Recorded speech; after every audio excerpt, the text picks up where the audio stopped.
ప్రయాణికుల ప్రాణాలతో కొన్ని ప్రైవేట్ ట్రావెల్స్ చెలగాటమాడుతున్నాయి. అత్యంత ప్రమాదకరమైన స్లీపర్ బస్సుల్లో బెర్తుల్ని గ్లాస్ డోర్స్ అమర్చుతున్నారు. బెర్తుల దగ్గర అలానే గ్లాస్ డోర్స్ అమర్చిన రాజస్థాన్కు చెందిన బస్సులు ఆర్టీఏ అధికారులు సీజ్ చేశారు.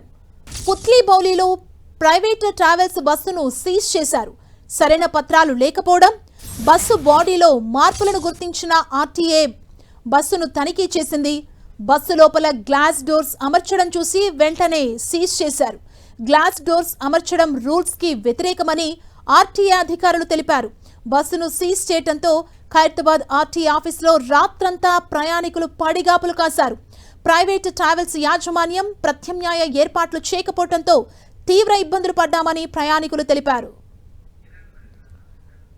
మరింత సమాచారం మా ప్రతినిధి కిరణ్ అందిస్తారు. కిరణ్, సుమా, తెలంగాణ వ్యాప్తంగా నిబంధనలకు విరుద్ధంగా నడుస్తున్న ప్రైవేట్ ట్రావెల్ బస్సులపై రవాణా శాఖ అధికారులు ఫోకస్ పెట్టారు. నిన్న రాజస్థాన్ నుంచి హైదరాబాద్ కు వస్తున్న ఒక వాహనానికి సంబంధించి కూడా అధికారులు సీజ్ చేయడం జరిగింది. దీంతో సుమారుగా 50 మంది ప్రయాణికులు రాత్రంతా కూడా తీవ్ర ఇబ్బందులు పడ్డారు. ఇటీవల కాలంలో తెలంగాణ రవాణా శాఖ అధికారులు కూడా ఈ ప్రైవేట్ ట్రావెల్ బస్సులకు సంబంధించి కూడా ఫోకస్ పెట్టినట్టుగా చెప్పాల్సి ఉంటుంది.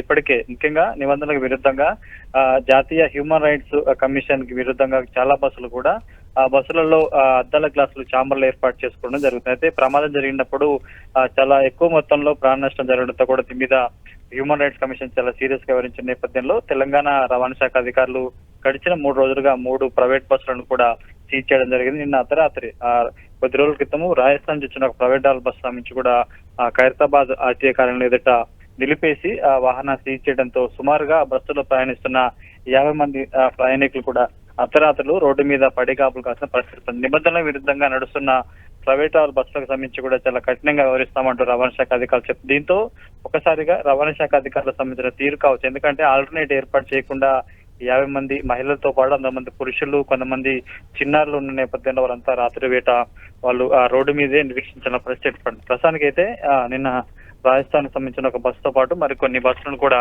సీజ్ చేయడం జరిగింది. Thank you Kiran.